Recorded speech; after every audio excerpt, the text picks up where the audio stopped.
Right, hello and welcome. So, I am sick. I do apologize for my voice sounding a bit off, and that's also a reason I haven't been uploading, but you don't care. What you care about are two of the three brand new cars that have been added to Gran Turismo 7 with the latest update. So, with update 1.46 to Gran Turismo 7, we received three brand new vehicles, and two of them we're going to be going over in this one video because to me they are extremely similar even though they are completely opposites. Because we're going to be looking at the Skoda Vision GT, which is a Focus one-seater sports car, hypercar concept, and the Afeela, which is the complete opposite. But in a nutshell, both of these vehicles are exactly the same, so let's get into it. So, starting off, Skoda Vision GT. This vehicle, as I said, it's a one-seater, has tons of aero, it has 1,000 brake horsepower, it comes in at a weight of 1,300 kgs, it's all-wheel drive, a pure absolute racer from the future.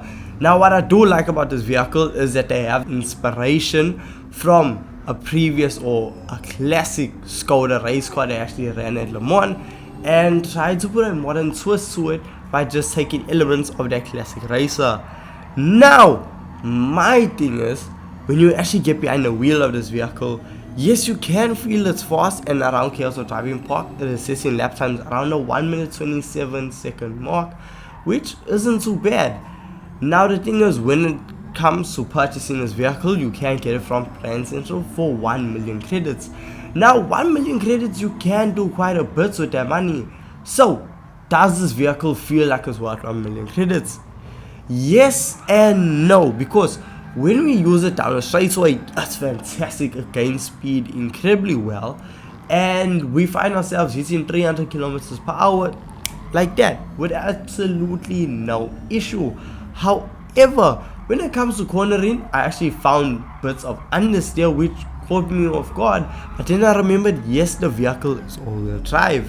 So overall, when it comes to using it around Chaos Driving Park standard, well, it isn't too shabby. Then we jump on over to the Afeela. Now the Afeela, it's outright just slow. This vehicle, you get what you pay for, and considering the fact that the vehicle is free, well, you getting your money's worth. Because the Afeela is outright slow, there's no excitement from driving the Afeela, and it honestly brought me no joy. I was extremely bored when trying to drive this vehicle. The handling isn't great, the acceleration isn't great. Around Chaos Driving Park, you are finding yourself sitting lap times around the 1 minute 56 second mark, which is not fast at all. Now that's the thing. With a vehicle sitting lap times like this, and wouldn't just being an EV that isn't really track focused, why is it in a game? And that's my issue. This is not a vehicle that people would have been requesting to come to a game. This is just because PlayStation and Sony, this is a Sony collaboration with Honda, so obviously it got brought to the game, and that's also sort of the reason the vehicle is free. It's just all brand deals work in the background, and the same thing can be said about the Skoda, because that was a partnership between Skoda and Gran Turismo. But I can still accept a Vision GT that's still good or some sense of excitement to drive, whereas with the Afeela, it's not really suited for Gran Turismo, which is a racing game at the end of the day. Now, let's say you want to upgrade these vehicles, or you just want to increase the performance. Well, the only possible way to actually do this is to head on over to the tuning shop and upgrade the tires. Because with these vehicles being electric cars, well, you can't change the transmission, you can't add a turbocharger, supercharger, no exhaust to be changed, no ECU tuning. It's just nothing that can be really changed to improve performance other than a tire compound. So by switching over to racing softs, that's just gonna bump up your performance points and, well, just the overall handling of the vehicle. And we see, after actually bumping up and putting on the racing softs and heading back on over to Chaos Driving Park, well, we can see that the vehicle is just faster for both of them. We now see that the Skoda is now sitting lap times around 1 minute 25 second mark, which is what, saving 2 seconds. And the Afeela is, I can't even remember, to be honest with you, but it's nothing drastic that's gonna be like, wow, it's an amazing vehicle. The vehicle's power is still down. Yes, the engine has improved, but the vehicle is not fast. Now the thing is, when it comes to events in Gran Turismo 7, for a person to really keep going back and using the vehicle over and over and over again, well, that is gonna be used for like your money grinding events or your WTC 700, 600, 800, those type of events. And most of those events have fuel consumption involved. And with both of these vehicles being electric, well, fuel consumption is absolutely rancid. It is terrible. So it really is pointless in trying to actually detune these vehicles. Well, the Skoda is well over 700 mark, and even with racing softs, the Afeela gets nowhere near the 700 mark.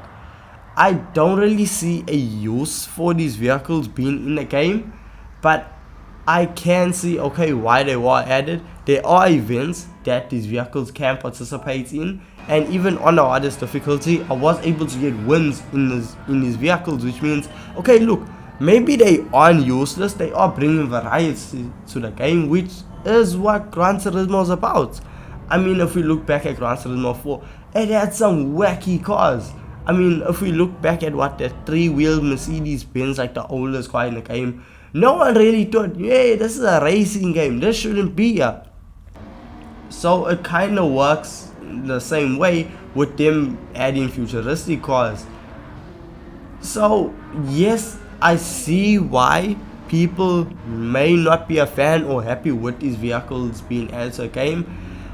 There is going to be some soul out there that will be using these vehicles from now on, and by all means, I'm glad you're happy about it. But for the majority, I know I'm outside. I'm not going to touch these vehicles, and if I didn't have to make this video on them, I wouldn't be using these cars. And that's the crazy thing about it, because with Gran Turismo 7, every single update, I was just so excited to test out the new cars. And as the months have kept going, it's really just been do. But anyway, these are two of the brand new cars as Gran Turismo 7. I can see them having some use in the game. I personally am having no use for them. But hey, let me know your thoughts on these two vehicles in the comment section down below. And with all this being said, thank you so much for watching. Thank you so much for your time. And I'll see you guys in the next video. Peace.